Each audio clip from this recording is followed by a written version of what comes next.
भाई जो गुरु वचन पे डट गे कट गे फंद। का समाधान। कुछ व्यक्ति कहते हैं कि पार्वती जी की मृत्यु हो गई थी। उस देवी का पुनर्जन्म राजा दक्ष के घर हुआ था। युवा होने पर देवी सती यानी पार्वती जी ने नारद के बताने के पश्चात श्री शिव जी को पति बनाने का दृढ़ संकल्प कर लिया और अपनी माता जी के माध्यम से अपनी इच्छा पिता दक्ष को बताई।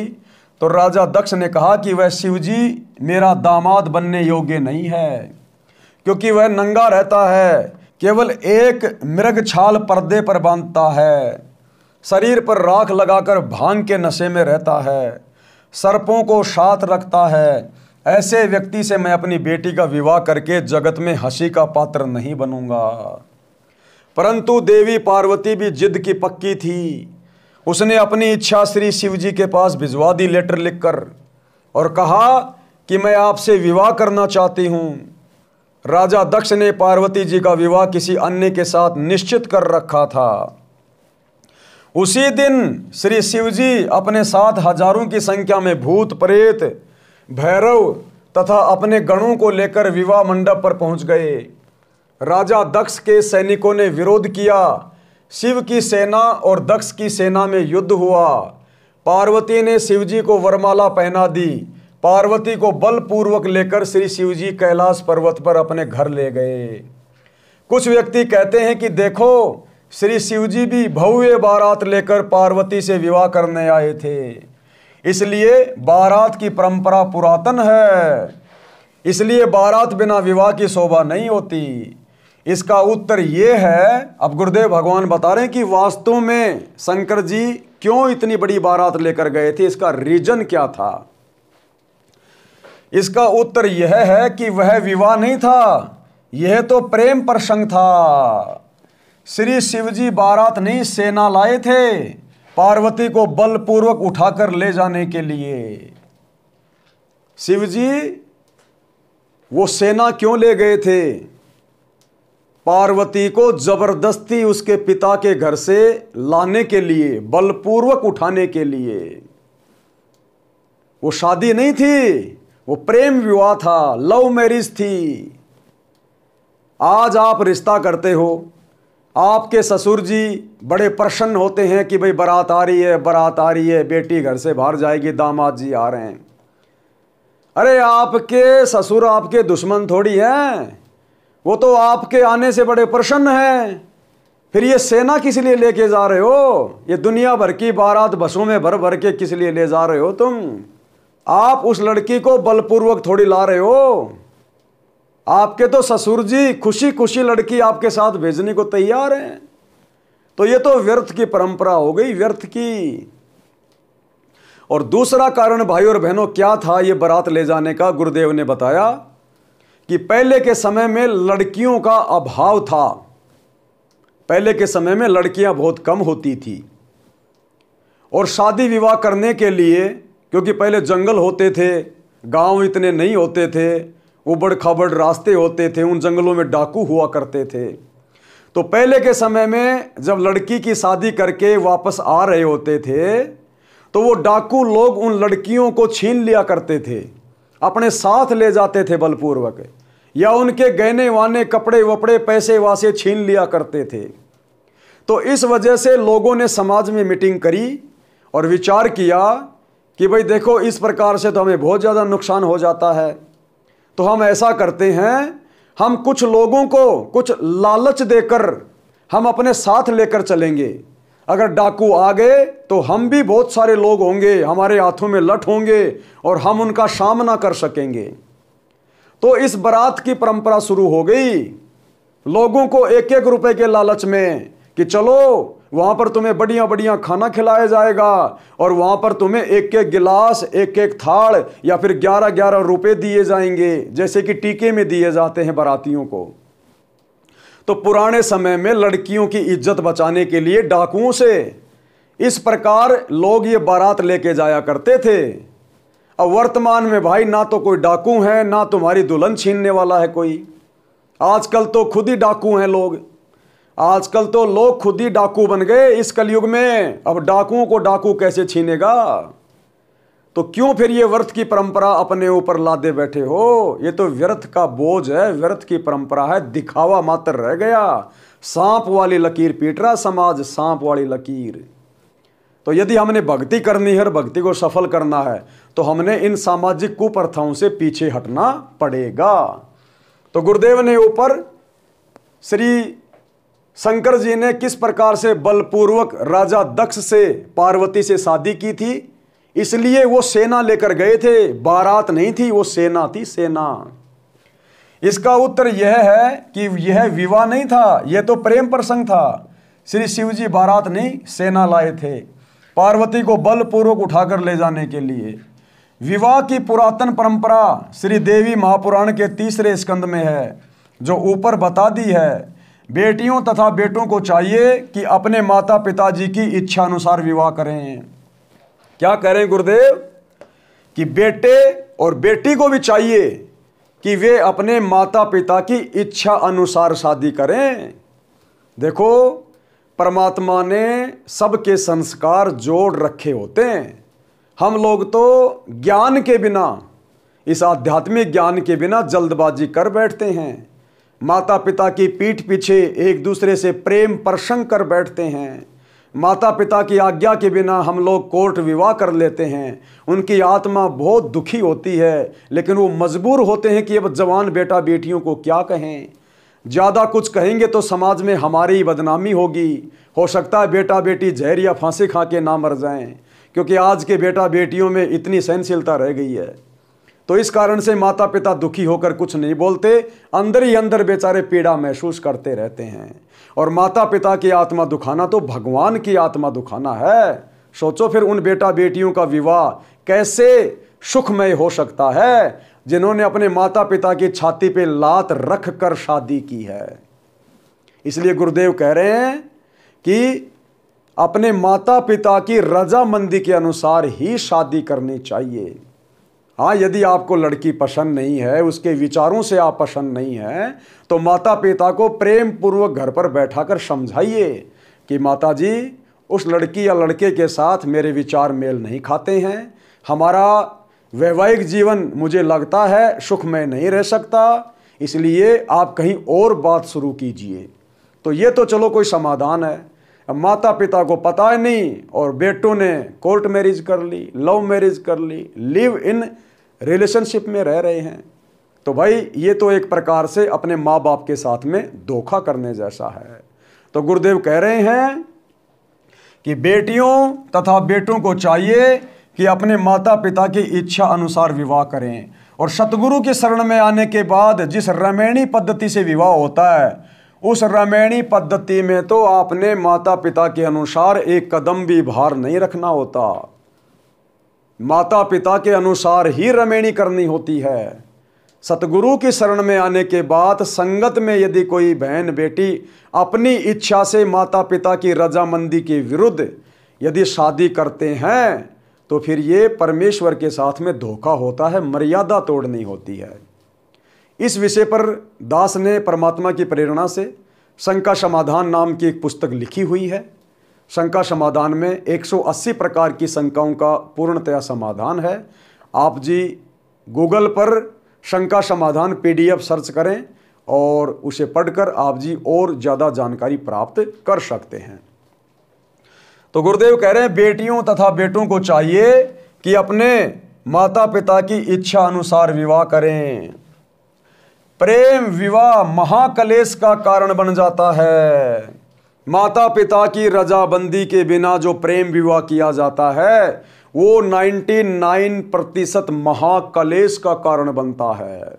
अब आगे चलकर शिव और पार्वती का वो वैवाहिक जीवन, शिव और पार्वती की वो लव मैरिज, उन दोनों के लिए महाकलेश का कारण बन गई, महाकलेश का कारण है। प्रेम विवाह महाकलेश का कारण बन जाता है। जैसे भगवान शिव जी और पार्वती जी का किसी बात पर मन मुटाव हो गया, शिव जी ने पार्वती जी से पत्नी व्यवहार बंद कर दिया, क्योंकि गुरुदेव ने बताया एक समय श्री शिव जी और पार्वती कहीं जा रहे थे। उसी समय श्री रामचंद्र जी को यानी विष्णु अवतार को 14 वर्ष का वनवास मिला हुआ था। रावण उनकी पत्नी सीता को उठा ले गया था। अब श्री रामचंद्र जी रो रहे थे, पेड़ों से लिपट लिपट के, हाय सीता, हाय सीता। जानवरों से पूछ रहे थे, हिरणों से पूछ रहे थे, मेरी सीता कहाँ गई, मेरी सीता कहाँ गई। पागलों जैसी हालत हो गई थी। तो पार्वती ने ऊपर से देखा, क्योंकि इनके पास में दिव्य दृष्टि होती है, आध्यात्मिक शक्ति होती है। तो पार्वती ने कहा कि भगवान, ये व्यक्ति क्यों रो रहा है, क्यों दुखी है, क्यों पागलों की तरह विलाप कर रहा है। तो श्री शंकर जी ने कहा कि ये पागल नहीं है, ये भगवान विष्णु हैं। इनको नारद का श्राप लगा हुआ था, उस श्राप को भोगने के लिए ये अयोध्या में दशरथ के पुत्र के रूप में जन्मे हैं, और इनकी पत्नी को रावण उठा ले गया। ये सामान्य इंसान नहीं, ये भगवान है। तो पार्वती को ये बात जमी नहीं कि मैं कैसे भगवान मानूं इसको, इसमें तो भगवान के कोई लक्षण ही दिखाई नहीं दे रहे। ये तो बच्चों की तरह रो रहा अपनी पत्नी के वियोग में, मैं तो इसकी परीक्षा लूंगी। तो शंकर जी ने कहा कि ये गलती मत कर देना, श्री विष्णु मेरा बड़ा भाई है। अगर तुमने सीता का रूप बनाकर इसकी परीक्षा ले ली तो सीता मेरी माता समान है, मेरी भाभी है। अगर तूने मेरी भाभी यानी मेरी माँ का रूप बना लिया तो तू मेरे योग्य नहीं रहेगी। तो उस समय तो पार्वती ने मना कर दिया, दोनों वहां से चले गए। बाद में पार्वती जिद की पक्की थी।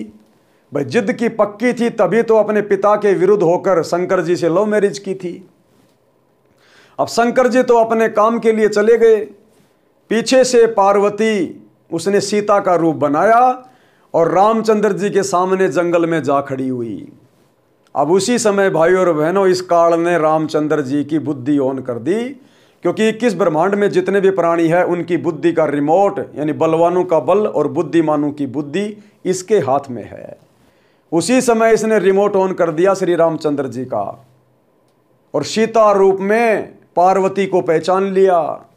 यानी खुद की पत्नी कहाँ है, कौन ले गया, उसका अता पता नहीं, और पार्वती को पहचान लिया और कह रहा, हे दक्ष पुत्री पार्वती, भगवान शंकर को कहाँ छोड़ के आ गई। अब इतना सुनते ही वो तो पानी पानी हो गई, किसने तो मुझे पहचान लिया। वापस पार्वती के रूप में आ गई और बोली, भगवान शंकर ठीक ही कह रहे थे, मैं आपको पहचान नहीं पाई थी, आप तो विष्णु भगवान हो। और ये कह के वापस चली गई। उधर से काल ने शंकर जी में प्रेरणा कर दी, क्योंकि इसने तो झगड़ा करवाना, इसके लोक में शांति रह नहीं सकती, शांति इसको पसंद ही नहीं है। उधर से काल ने शंकर जी में प्रेरणा कर दी कि जरूर पार्वती परीक्षा लेके आई होगी, वो जिद की पक्की है। शाम को शंकर जी घर आए, पार्वती से पूछा कि ले आई परीक्षा। तो एक बार तो वो मना कर गई, लेकिन थोड़ा सा टाइट होकर शंकर जी ने कहा तो बोला, हाँ ले आई परीक्षा, वो तो सच में भगवान है। अब शंकर जी भी एक नंबर के जिद के पक्के। अब शंकर जी ने कहा कि मैं तेरे ऊपर इतना विश्वास करता था, मैं तुझे इतना प्रेम करता था, और मुझे ये यकीन था कि मेरी पत्नी मेरे साथ में धोखा नहीं कर सकती, लेकिन तूने तो मेरे कहने के बावजूद और तूने मेरे विश्वास को तोड़ा है, तूने मेरे साथ धोखा किया है। जो तू मेरा ये वचन तोड़ सकती है तो तू कोई भी गलती कर सकती है। उसी दिन से शंकर जी ने पार्वती के साथ में पत्नी मिलन करना बंद कर दिया और बोलना भी बंद कर दिया। जैसे आम पति पत्नियों में किसी बात को लेकर मनमुटाव हो जाता है। अब पार्वती को पता था कि शंकर जी जिद के पक्के हैं, भाई इन्होंने जो जिद कर ली तो कर ली, अब तो बात बिगड़ गई। वो नाराज होकर अपने पिता के घर चली गई, जैसे लड़की पति से नाराज होकर अपने माता पिता के घर जाती है बेचारी कि 2-4 दिन वहां चली जाऊंगी, तब तक इसका गुस्सा ठंडा हो जाएगा। ये सोचकर वो अपने माता पिता के घर चली गई। उसी समय राजा दक्ष ने हवन यज्ञ शुरू कर रखा था, धार्मिक अनुष्ठान, बड़े बड़े यज्ञ शुरू कर रखे थे, गड्ढे खोद के ईंधन डाल के और घी के पीपे ठोक रहे थे वो पंडित लोग, स्वाहा। जो कि शास्त्रों के विरुद्ध है वो हवन यज्ञ, उसमें पाप ज्यादा होता है, पुण्य कम मिलता है। अब जब वहां पर पार्वती गई, यज्ञ में घूमने लगी और देखा कि पिताजी ने तो अपने सभी जवाइयों के लिए जगह बना रखी है, उनका भाग निकाल के रखा हुआ है, जो जवाई नहीं आया और मेरे पति का तो कहीं पर भी हवन यज्ञ में कोई नामो निशान नहीं है, ना कोई भाग निकाल रखा। तो उसने अपनी माँ से पूछा, तो माँ ने कहा कि बेटी, ना तो तू मेरी बात मानती है, ना तेरा बाप मेरी बात मानता, मुझे बीच में मत डालो, अपने पिता से जाके पूछ। वो यज्ञ में राजा दक्ष के पास गई कि पिताजी, आपने अपने सभी दामाद का यज्ञ में भाग निकाल रखा है, शंकर जी के लिए कोई जगह क्यों नहीं है? तो दक्ष ने कहा कि पहले ये बता, तू यहां आई क्यों है? तेरे को बुलाया किसने है? मैं नहीं निकालता उसका भाग। वो गंदा संदा रहने वाला, गले में सर्पों की माला डालने वाला, मैंने अपनी बेइज्जती करवानी थी उसको यहां बुला के। अब वहां सभी के सामने इस प्रकार के वचन सुनकर अपने पिता के मुख से पार्वती अपनी बेइज्जती महसूस कर गई। अब उसने देखा, ना तो तू घर की रही, ना तू घाट की रही, तेरा तो मरना ही उचित है। और काल प्रेरणा से उसी समय उस शास्त्र विरुद्ध किए जा रहे हवन कुंड में छलांग मार गई और जल के भस्म हो गई। लोगों ने जैसे तैसे करके उसको बाहर निकाला तो ज्यादातर वो जल चुकी थी, अस्थि पंजर शेष था। अब सबसे पहला पॉइंट तो ये भाई और बहनों कि पार्वती की ऐसी दुर्गति क्यों हुई? माता पिता की आज्ञा के विरुद्ध शंकर जी से शादी करने के कारण, लव मैरिज के कारण। अरे अगर आपको लव मैरिज भी करनी है तो अपनी माता पिता की रजामंदी लीजिए, तब आपका वैवाहिक जीवन सफल होगा। दूसरी बात, यदि राजा दक्ष शास्त्र विधि को त्याग कर मनमाना आचरण करते हुए यदि वो हवन यज्ञ नहीं करवाता तो उसकी बेटी की मृत्यु नहीं होती, क्योंकि वेदों के अनुसार वास्तविक हवन यज्ञ वो होता है, एक छोटा सा दीपक या कोई कटोरा लीजिए, उसमें आधा किलो, 200 ग्राम या 1 किलो जितना भी आप जी घी डालिए और खड़ी बत्ती की रुई की ज्योत बनाइए और उसको आप जलाइए गाय या भैंस का देसी घी डाल के। वो है वेदों के अनुसार वास्तविक हवन यज्ञ, जो उस शास्त्र विरुद्ध तरीके से किए जाने वाले लकड़ियों वाले हवन यज्ञ से लाखों गुना ज्यादा उत्तम लाभदायक है। अरे उसमें कितनी तो लकड़ियां जलेंगी, कितना तो धुआं निकलेगा, प्रदूषण होगा, और वो शास्त्रों के अनुसार ना होने से वो आध्यात्मिक लाभ भी नहीं देगा। तो गुरुदेव भगवान हमें समझाना चाह रहे हैं कि माता पिता की रजामंदी के बिना यदि आप रमेणी करते हैं या शादी विवाह करते हैं तो वो आपके महाकलेश का कारण बन सकता है। प्रेम विवाह महाकलेश का कारण बन जाता है। जैसे भगवान शिवजी और पार्वती जी का किसी बात पर मन मुटाव हो गया, शिवजी ने पार्वती जी से पत्नी व्यवहार बंद कर दिया तथा बोलचाल भी बंद कर दी। पार्वती ने सोचा कि अब ये घर मेरे लिए नरक हो गया है, इसलिए कुछ दिन अपनी माँ के पास चली जाती हूँ। पार्वती जी अपने पिता दक्ष के घर मायके में चली गई। उस दिन राजा दक्ष ने एक हवन यज्ञ का आयोजन किया हुआ था। राजा दक्ष ने अपनी बेटी का सत्कार नहीं किया तथा कहा कि आज क्या लेने आई हो? देख लिया उसका प्रेम, चली जा घर से। पार्वती जी ने अपनी माता से श्री शिव जी के नाराज होने की कथा बता दी थी। माता ने अपने पति दक्ष को सब बताया था। पार्वती जी को अब न मायके में स्थान था न ससुराल में। प्रेम विवाह ने ऐसी गंभीर परिस्थिति उत्पन्न कर दी कि दक्ष पुत्री को आत्महत्या के अतिरिक्त कोई विकल्प नहीं देखा और राजा दक्ष के विशाल हवन कुंड में जलकर मर गई। धार्मिक अनुष्ठान का नाश किया, अपना अनमोल मानव जीवन खोया, पिता का नाश कराया, क्योंकि जब श्री शिव जी को पता चला तो वे अपनी सेना लेकर पहुंचे और अपने ससुर दक्ष की गर्दन काट दी।